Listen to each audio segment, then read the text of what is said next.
Okay friends, it's going to be time to get started on our job. One of the first things we want to do is safely raise and support the rear of the vehicle so the wheels are off the ground. After that, let's remove all 5 of our 21mm lug nuts and then the wheel. Leave this one on a couple threads.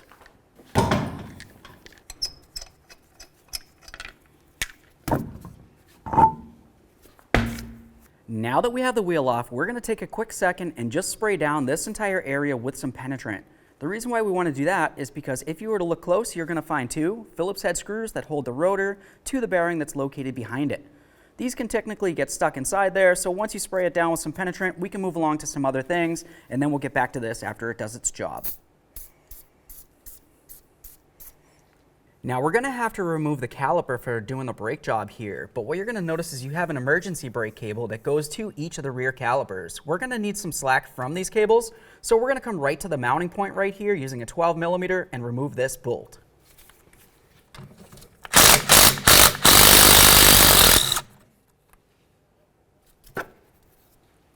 Okay, so now as promised, we're going to have to start removing this caliper right here. We're going to start with the caliper slider bolt located right up along the top. We'll use a 14mm to remove that.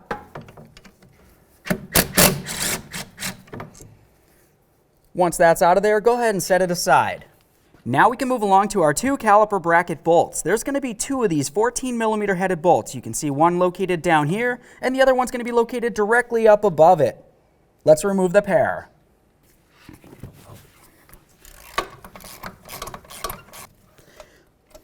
All right, so at this point I have that bolt very loose. What I want to do is just start it back in there, just a few threads. Now that I have it started in a couple threads, I'm going to go ahead and move up to the top bolt. We'll fully remove this, and that way there we can fully remove the caliper after we remove the lower bolt.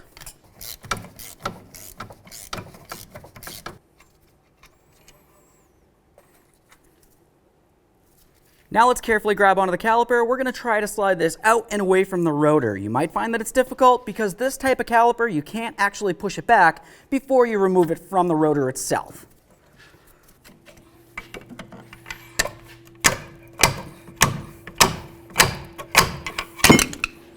Now once you have the caliper off of there, the next thing we're going to do is go ahead and pivot down the bracket, which is going to be holding the pads. We'll go ahead and separate these two, being very careful not to damage the slider boot. And now we can set this aside. Now to set this aside, I'm just going to go ahead and use a bungee cord. You can use whatever you want to do, but just go ahead and hang this down, making sure you're putting no pressure on your flex hose. All right, so now it's going to be time to get ready to start removing these rotors. To do that, I'm going to use one of my lug nuts, just started on here, a few good threads. The next thing we're going to have to do is use an impact driver that looks like this with a Phillips head bit, and put it into each of these holes and just give them a couple loving bonks until they break free and then completely unscrew them.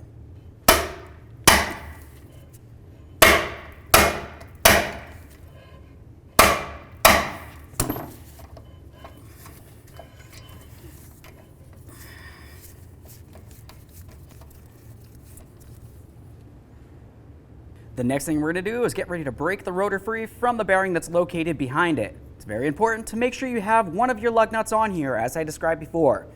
Next, we're going to use a hammer. We're going to give it a couple loving bonks along the braking surface here to break it free. You could potentially come inside this area, but you want to be very careful not to damage any of the lug studs. We're replacing the rotor anyway. Go ahead and bonk away.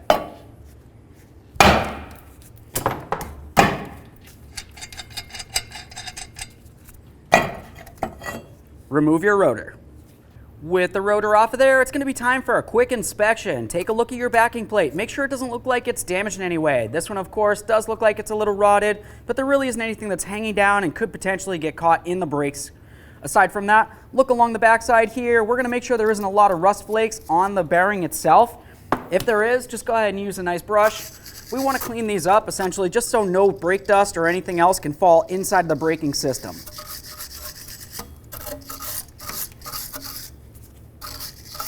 Now once you've done that, let's move along to the mating surface of the hub that's going to be pressed right up against the back side of that rotor. You need to make sure it's clean and free of any debris that looks like this. You can use a wire brush or even one of these sanding discs.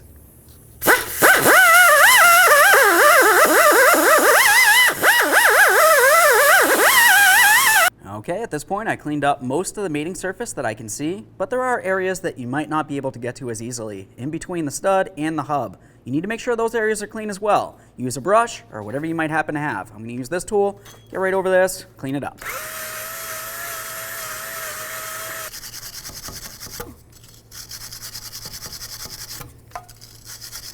Double inspect your work. Make sure you did a good job. This is going to be super important. If you leave any raised areas on this, you're going to have a brake pulsation. Now it's going to be time to start dealing with the caliper piston itself. Located right around the caliper piston, you can see it has this nice, soft, pliable rubber boot. To push in this caliper though, you're going to need a tool that fits into these grooves, and we're going to have to twist it at the same time as we press it in. With that said, you want to make sure that the boot is broken free from the caliper piston, otherwise you're going to twist it and it's going to be a horrible mess. I'm just going to use a small screwdriver with a little bit of caliper grease, and I'm going to carefully get in between the boot and the piston, being very careful not to damage anything. And now we'll just make our way right around. This is just going to work in a little bit of grease for us and break it free.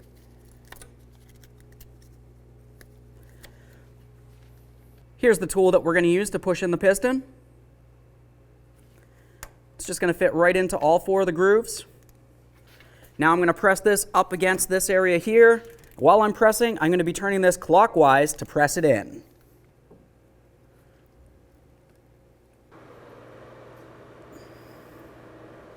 Let's press this in as far as it can go. There we are.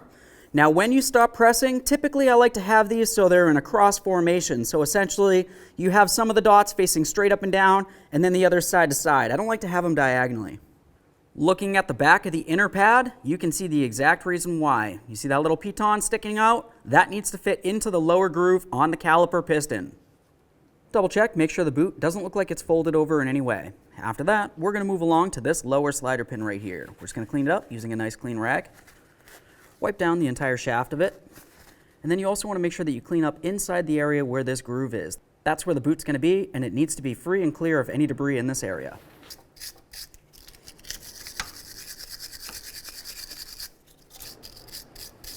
Now let's get ready with some high temperature caliper grease. We're going to go ahead and lubricate this entire metal aspect of the piston here. Get the back side of both of these ears. This is going to help with vibration dampening and noise reduction. After that, let's also continue on along to the slider here. Coat the entire shaft of the slider pin. This is super important. But then you also want to make sure that you get up into that groove that I told you to make sure you cleaned out. This is going to help make sure that no moisture or debris makes its way inside that slider boot. Now it's going to be time to start taking care of the caliper bracket itself. Let's start off by removing both of our brake pads. Set that aside. After that, remove both of your caliper tins.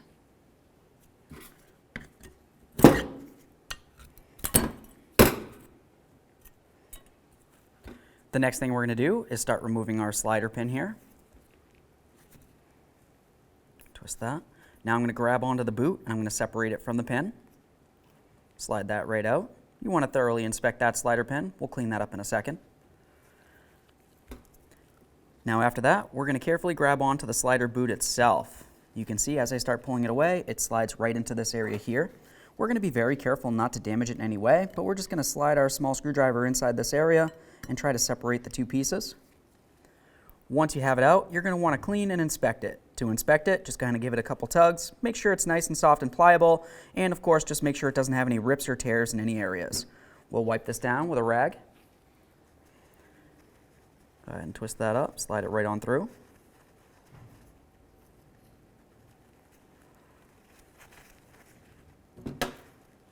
Now I'm going to separate the boot a little bit and just go ahead and rub it just like this, essentially up against the rag that's located inside of it.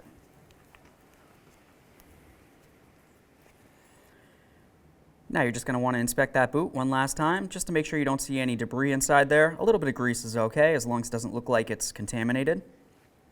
Do the same exact thing to the other side. Let's move along to the other slider pin. Just go ahead and wipe that down. Make sure you get up inside that grooved area just like the other slider pin. Also super important. That looks good. We can set this aside.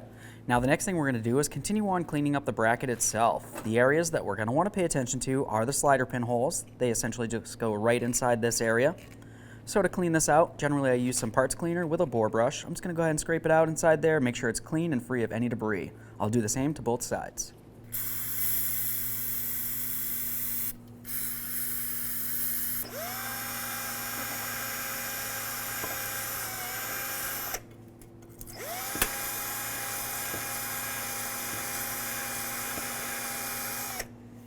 Let's give them a rinse.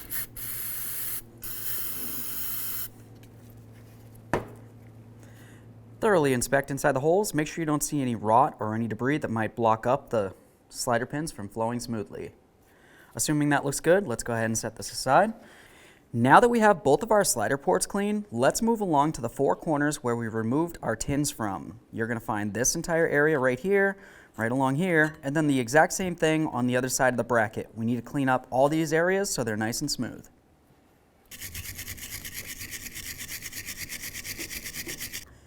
What you want to do is you want to make sure that there isn't any raised areas inside here. If you see a whole bunch of rot like this one right here, you're going to want to try to sand it down with something a little bit more coarse.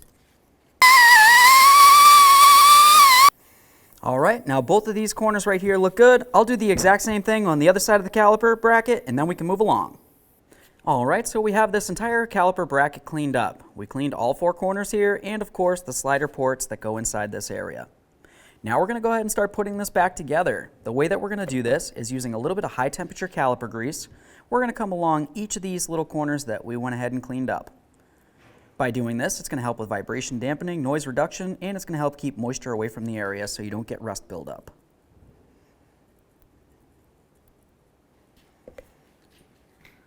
Once you have that all on there, let's continue on with our tins. Looking at the tins, inside the center area right here, you can find the locking tabs. These are going to be super important to pay attention to. What we're going to do is we're just going to take this, line it up, we'll slide it into position. Once you have it completely on along the sides, reach in right along the center here and press in those locking tabs.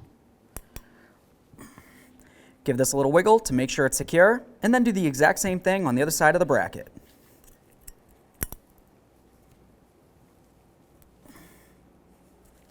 The next thing we're going to do is use some more of that high temperature caliper grease, and we're going to get right inside this slider port right here, just essentially along the very end of it.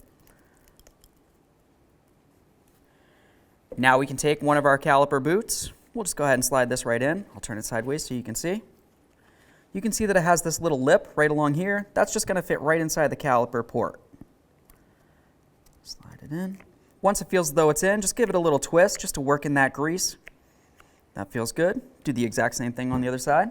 Let's take some more of that caliper grease. We're going to go right along the entire shaft of this slider pin right here, and then of course up into the grooves closest to my index finger and my thumb. Now we can take that caliper slider pin, we're going to slide it right into this port right here. This is going to be the port that's going to be facing up when we remount this caliper bracket onto the vehicle. Go ahead and twist that around a couple times to work in the grease.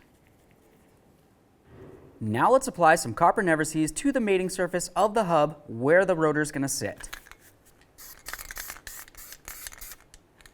Now it's time to take care of our brand new rotor. When it came shipped, you probably noticed it has a little bit of oil on it. You want to make sure you clean that down with some parts cleaner. Remember, your rotor has two braking surfaces. Go ahead and clean down the rear as well. Now we're going to put the rotor onto the hub here. What you want to pay attention to is those screw holes, where they are located in comparison to where the studs are.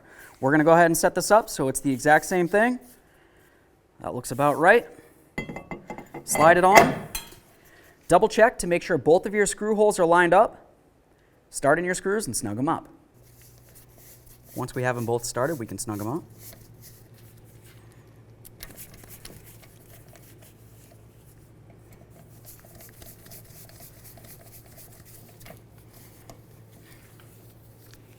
Make sure they're completely locked in.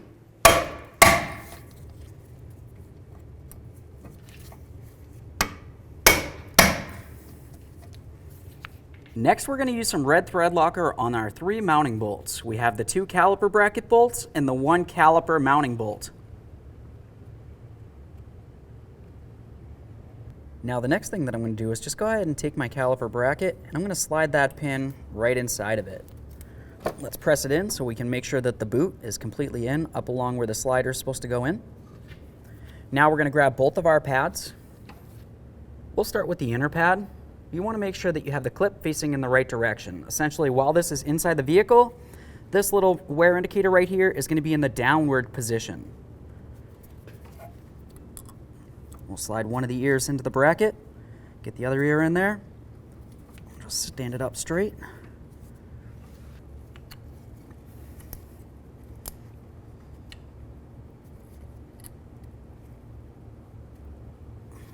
Now the next thing we're going to do is start closing this up. You might notice that the pads want to hit. Just carefully slide them in.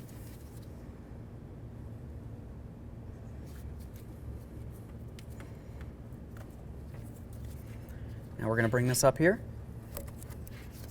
Remove this. Start in your mounting bolt.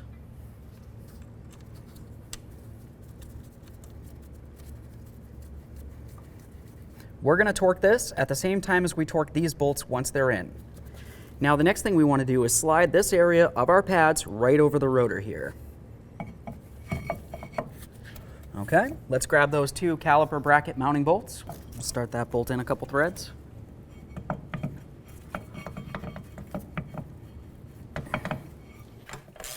So now that we have both of our bolts started, we're just going to go ahead and bottom each of these out. After that, we can torque them to 50 foot-pounds.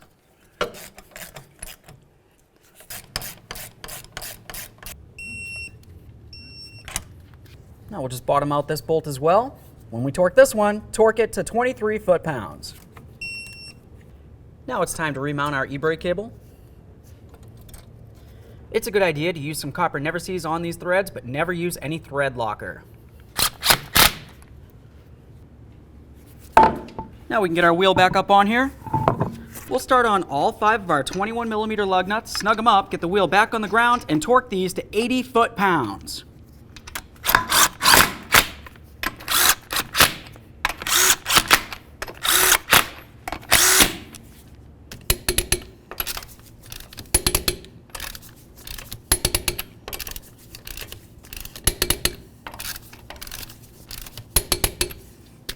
Torqued. Okay friends, we got the brakes back together. What's left to do now? Now you're going to do the exact same process on the other side of the vehicle.